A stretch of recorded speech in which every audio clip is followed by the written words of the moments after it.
Hello, you are now watching Good News with Ebony Coleman, highlighting setting standard individuals in the city of Detroit and coming back and bringing great business opportunities in the city of Detroit. If you are wondering how you can structure and develop enormous entrepreneur opportunities for yourself, well, I am standing next to a man that will bring you that opportunity. How are you today, sir? I'm fine. Thanks for having me. Great having you on the show today. Could you please tell the city of Detroit and Highland Park a little bit about yourself, starting with your name? Well, my name is Cleveland Gary. I'm the founder, CEO of the Black Shopping Channel. And Michigan is our hot spot. We think it has great potential. We know that it's no longer the Motor City. And we know that there are a lot of hardworking, talented small business owners who have great ideas and great products. They just need an opportunity to reach the consumer all over the world.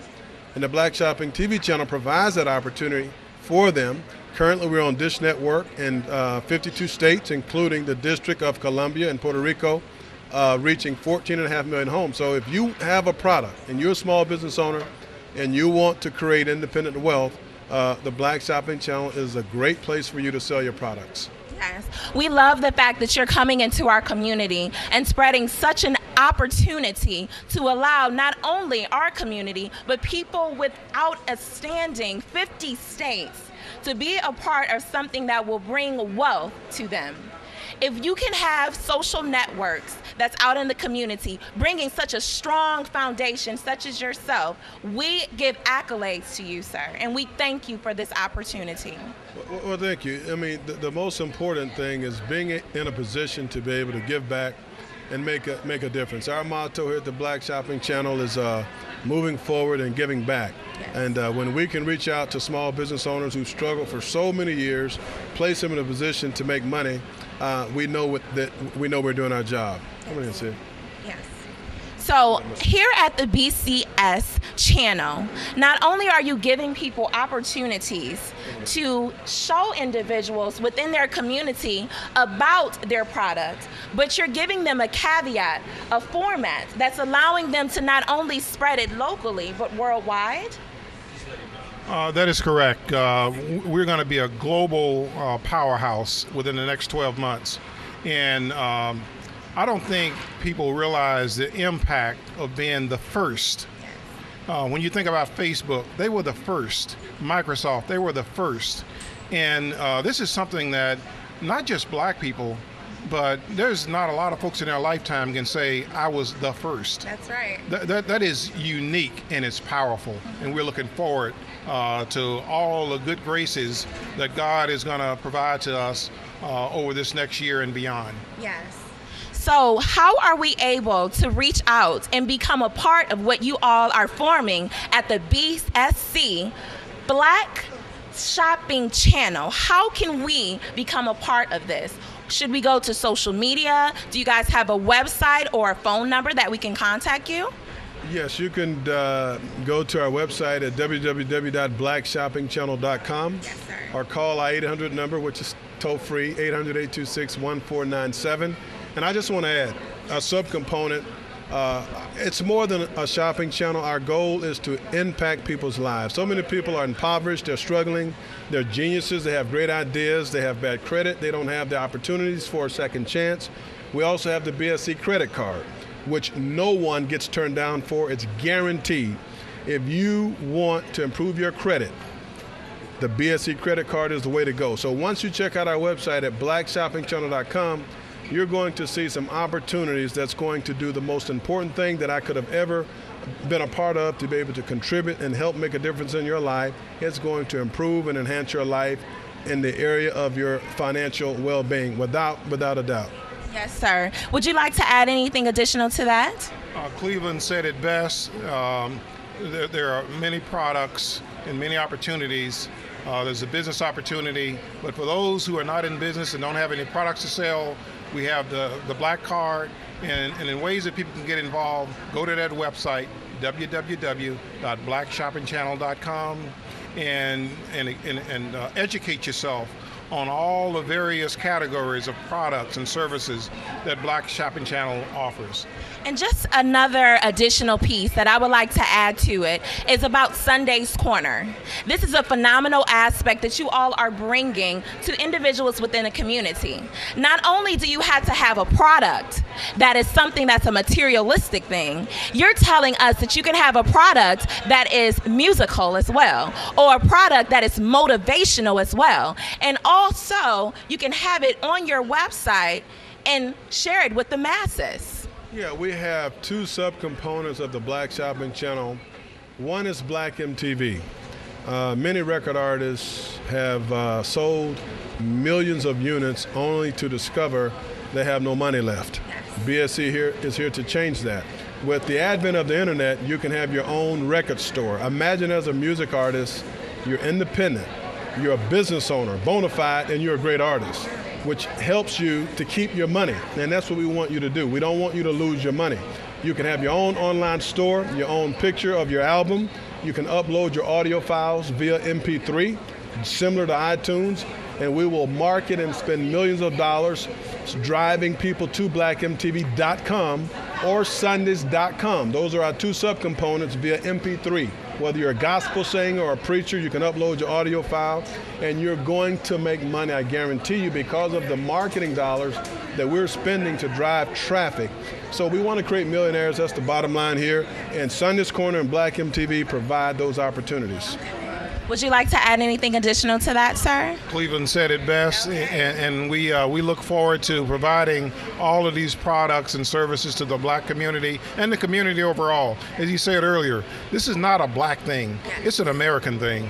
Yes. So here at the Black Shopping Channel, not only are we setting standards, but we are allowing you to set standards as well, right? No longer will you just have a minimum wage type of mindset. Now you can have a millionaire work ethic to follow up with now a set standard millionaire mindset. We want to say thank you to you all for bringing on Good News with Ebony Coleman, sharing something in our community that is bringing not only value to our people, but value to their pockets. So we would like to say thank you. Once again, this is Ebony on Good News with Ebony Coleman, talking to the CO and the CEO of no only than the BSC business channel for you today. We want to say thank you for joining us on Good News with Ebony Coleman, and I'll see you every Monday at 10 a.m. Thank you.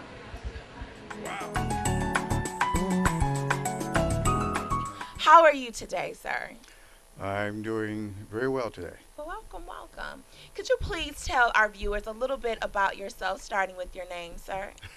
Okay, my name is Furman Barnes. My background is in video production. I spent over 28 years working for one of the local TV stations as a news cameraman. So when you see the trucks or the news crews on the street covering news stories, that's what I used to do. Okay. And now I'm kind of semi-retired, and I get involved in my own projects. And just by coincidence, I also happen to be a member of the Black Shopping Channel. Okay. I'm a stockholder, and I've been with them since the early days. And some of the things that you may see on the blackshoppingchannel.com or through the various other mediums, as you said, the Dish Network and etc. Yes. Some of those things are what I shot. Really? Yes. Okay. So before we get into exactly what you're branding today, could you please tell us a little bit about how you started into being an individual that is a videographer today and well known in so many different facets of the business network? Well, I don't know how well known, but how I got involved in video production is really simply out of curiosity and luck. Okay. On one hand, as a young lad, I was always interested in electronics. Yes. My mother used to tell stories of me bringing home old radios and TVs that I found in the alley to opening them up, because I'm always curious about how things work. But segue into video production, well, I kind of ended up becoming the family photographer. Okay. It, they always wanted me to take the pictures, so I started shooting. And then back in the day when film first came out, with the home film anyway, with the Super 8 cameras, etc., Okay. we had one, and of course they gave it to me Got it. to play with. And then later on in college, I got even more interested in still photography. My aunt gave me a Nikon camera, film camera, and so I investigated it, learned how to develop my own film, Okay. work in the dark room to make my own prints and stuff, because I was just curious. Yes. And that combined with my electronics, I know it's a long story, but I'm about to wrap it up. Okay. So in college, I was in engineering, Okay. electrical engineering, but electronics was always my hobby. Got it. And I have been involved in ham radio. Mhm. I have amateur radio license, Okay. AK8P for all you hams out there. Anyway, or Alpha Kilo 8 Papa. And I was working at the campus radio station. I was a DJ, but like I said, there's things I was just doing on the side, just out of my curiosity. Right. Long story short, I got a call from a young lady, a friend of mine. Her class, she was involved in broadcast and radio production. Okay. And she said they had just visited a post-production facility and they were looking for workers. Wow. And I said, well, I'm not exactly looking for a job, Uh-huh. but I just kind of recently gotten married, so I figured it was a good idea. Yes. I was still in college. Went and applied, got the job, watching the guys there, and I was watching the guys that really seemed to know what they were doing. Okay. So I asked them about their background, and they said they had all been involved in television, worked at a broadcast station. So I had obtained my third class FCC license in high school, Okay. and so while I was there working, I received both my excuse me, second class and first class FCC license. And they had all worked in TV, so I said, well, I'm going to go work in TV. Okay. Because I want to be like Amazing. these guys. Exactly. I want to get this rich background. Okay. So I came. Experience. So I came back home, got a job at one of the local stations. I wanted to work as a technician Okay. because I always wanted to get my hands involved and stuff. But I was hired as a permanent vacation reliever, so I had a permanent position, Okay. but I didn't have a set schedule because I filled in for everyone else. And since I was married and had kids, I figured it'd be a good idea if I had a steady schedule. Right. So the first thing to open up was in the news. Okay. So I applied to work down in the news department as a sound man. So back in the day, you had your camera person and you had your sound man and you had your reporter. Mhm. So I got a position as a sound man. Okay. So I started working as an audio guy out there with the microphone, taking with the audio, because back at those times the camera was real big, Mhm. so you couldn't do both shoot and do sound. And in the summertime, when the cameramen were taking vacations, Mhm. they would hire people temporarily to shoot. Okay. So they asked me to shoot, and I said okay. And because I had a photographer's background Uh-huh. from playing around, still photography, I just adapted that skill to video because it was similar. And of course, I started paying more attention to what the cameraman was doing. Right. So basically, I learned on the job. So Wow. long story short, it was an unplanned career, Uh-huh. but I guess I was kind of ready for it just because of my curiosity and my explorations from when I was a little bit younger. And I would have to say it was one of the best experiences because Okay. I didn't work in the office. Uh-huh. My job was to come to work every day, get my gear, get in the car, and leave. Okay. So I got to drive all over town. Awesome. And even to this day, people call me, like my kids call me sometimes and say, I'm trying to get to the street, this address, and they call me for directions because they know I've kind of been everywhere. So now you're the GPS, the human GPS, Yes, right? right now, so sometimes I'm the human GPS. Okay. So I just say all that to emphasize that people should follow their interests, their passion, their gifts, because you never know where you're going to end up. Yes.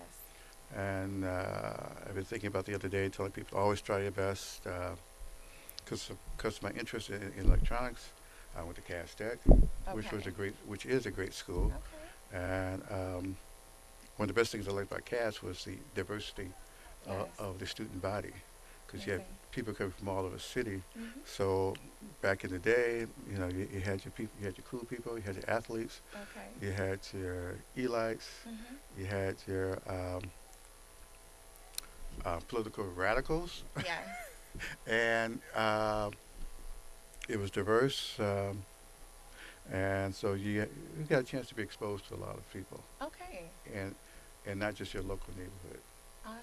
Yeah. Okay. Which takes us back. If you're just now tuning in, this is Good News with Ebony Coleman. And today we are talking about structuring, developing, and expanding upon your brand. If you have a brand in the community, today we are talking about how you're able to not only just expand your brand, but educate it as well.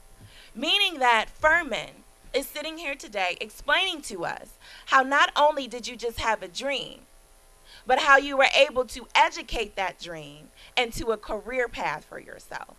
How you were able to take that career path and apply it to now a brand. Something that you are marketing, and it's not only fulfilling you on your spiritual journey, but it's allowing you to see, for in the future, I can leave a legacy. And my legacy will be of a positive one. Now, today, Mr. Furman, we have a DVD, Yes, right? yes. And this is just not a DVD. This is something that you cultivated. Speaking of legacy, Yes. which was part of my inspiration for developing this particular product. Okay. You know, back in 2009, history was made, Yes. and history was made through our lifetime Yes, it was. when the country elected President Obama. Yes, sir. And I watched it, and I kind of wanted to do something about it. Okay. I thought it should be documented and stuff, and so I developed this product, which is a DVD, Okay. which is about the president. And I was able to get access to certain sources of material, and because personally, I think the president makes a excellent role model, I would agree. and I think we in the black community and in every community should look at him that way, in the sense that he was not born with a spoon in his mouth, Yes. and because of his interesting and diverse background, he basically went, I won't say from nothing, but he went from just being an ordinary person to being the most powerful person in the world. Yes, he is. And he didn't plan it. He didn't plan to become president. Okay. But that's why you always have to develop your opportunities, because you never know where you're going to land. Very So true. you should always try to do your best at everything, because you never know what's going to happen down the line. Okay. If you lay that foundation, it can work for you one day. But getting back to this particular DVD, Yes, sir. it's almost 2 hours long, Okay. and it has highlights from the 2009 inauguration. It has the full 2013 inauguration. Okay. It has various elements. The Lilly Lit Better, Better bill, which was Okay. the first bill he signed. Has excerpts from that. Has Wow. Did you know that the president every day writes 10 letters in response to people who write him? Okay. And there's a feature on here where he's talking about that. And they're talking about when he came into office, he asked them to give him 10 letters every day, and he personally responds to them. Wow. And he handwrites a written response. He can't answer everyone, but he Exactly. says he basically says it's a way to keep him grounded, keep him in touch Okay. with the people. There's a Motown tribute.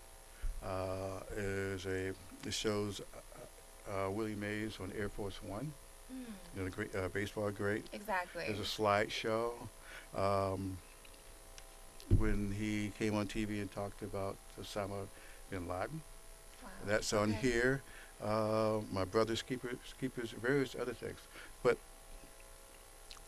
not only did I want to commemorate that particular moment in history, I wanted to develop a win-win scenario. As you said, for business purposes, yes, I would like to make some money. Yes, So of I would like course. to make some money. And the main reason is to develop that legacy Yes. because I want to be the example for my family. Um, I want to follow the examples that I see all the time with the news. Yes. It's like there's nothing wrong with making money, especially if you do it the right way, or preferably doing it the right way. And I think we as a people and as individuals should be about the business of making money because we're always complaining about things. Yes. But what can we do about it? I admire, and I would like to be one of the people like the Bill Gates or the other people Yes. who, when they see an issue, they can write a check or they can raise money. You know, like the Bill and Melinda Gates Foundation. Yes. You know, we complain about our city and stuff, but what are we really doing about it? Very true. Just think, if we had just simply, if we had just simply done all the things that we were told that we should do from the time we were younger to now, in terms of save your money, plan for retirement, you know, don't do this and don't do that, the average person would actually be sitting rather pretty. Yes. Very true. I know I'm digressing, but Okay. one of the things, I'm born and bred in the city of Detroit. We should be rich by now. I'm talking about the average person. If you think about it, all the property had really already been paid for. Our parents, I remember we had our own house. I still have the family house, but since the property was already paid for by the parents, if their children and grandchildren Yes. were still in the property, they would have to be paying mortgages. Exactly. Just to think of how much richer the neighborhood would be. Uh-huh. The only thing wrong with the neighborhood is the mindset of the people. I agree. It's simply the mindset. Same structure, same houses. You can go out into some of the, let's say, older suburban neighborhoods, Yes.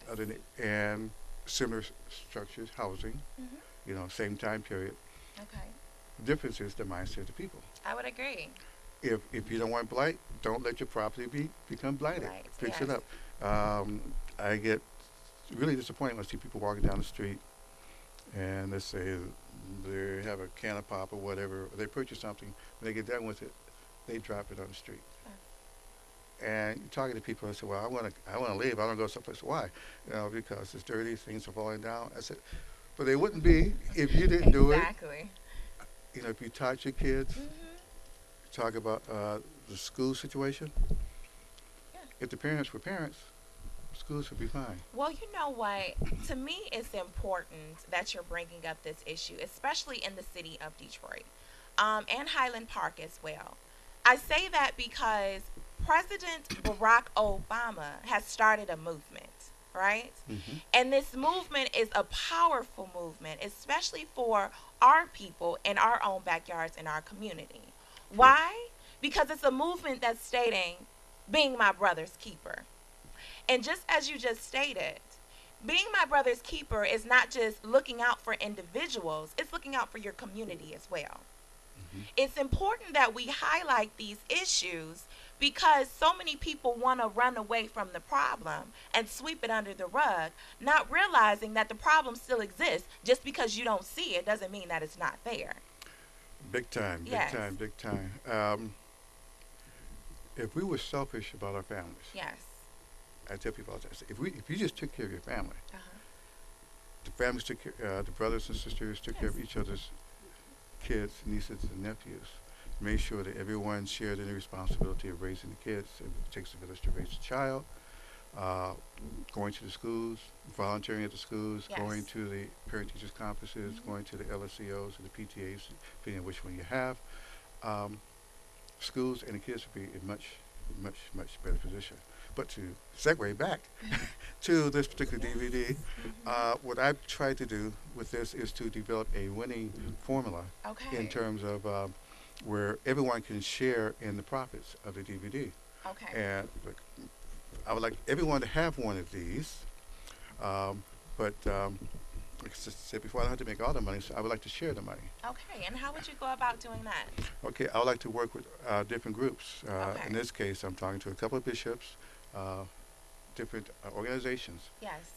And the idea is to make group sales and to have them use it as a fundraiser. Okay. In this particular case, since these are going for $19.95 each, and it's almost 2 hours long, if you had a congregation, let's say if 10 people, we had a committee, 10 people. Yes, sir. And their job was to sell 10 each. So if they bought 10, and then if it's 10 each, that's 100. Wow. That's $900 right there. Yes. And that's just easy, 100 people. Just 10, that's friends and people that you just know, relationships. Exactly. Now, if they did even more than that, the idea was to develop a fundraiser where people can make a decent amount of money. Okay. We're not talking about $2 or $3 a sale. Yes. So like I said, just 100 people, 100 sales, $900 right there. Wow. So if it's even greater, or if it's a fraternity or sorority where you have thousands of members, or your larger churches.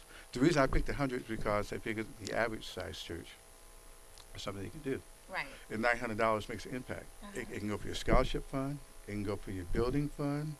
It could go for your missionary work. The point is, you can make an impact within just a quick 1 or 2 weeks. And I know we got to go soon. Yes. And you don't even have to do the money up front. You have a sign-up sheet, collect the money, take your cut out, send it. You contact me to fill the order. I fill the order. Okay. And how can we get in contact with you? Good point. Yes. 313-477-2417. Once again, 313-477-2417. Give me a call, and we can work things out. Once again, 313-477-2417. Okay. And this is, if you're looking for ways to bring it to fruition, if you're looking for ways to add to your legacy, not just in a financial aspect, but a spiritual one as well, you have to be active in your dream, meaning you have to educate yourself. Not only do you have to educate yourself, you have to be going out into your community and showing your community that your dream is something that's not only going to empower you, but empower others around you. Make sure every Sunday you're turning in to Good News with Ebony Coleman, where and when, here at TV 33 WHPR, every Monday at 10 a.m. And also, you can catch me every Saturday after Dr. Reverend Jim Holly at here, TV 33, 10 a.m. Once again, I would say thank you, Furman, for joining us. Glad to be here. And I want to say thank you to all of my viewers who are dedicated and watching every day. I thank you for your feedback, and positive feedback is always welcome. We thank you for this journey, and I will see you next Monday here at TV 33.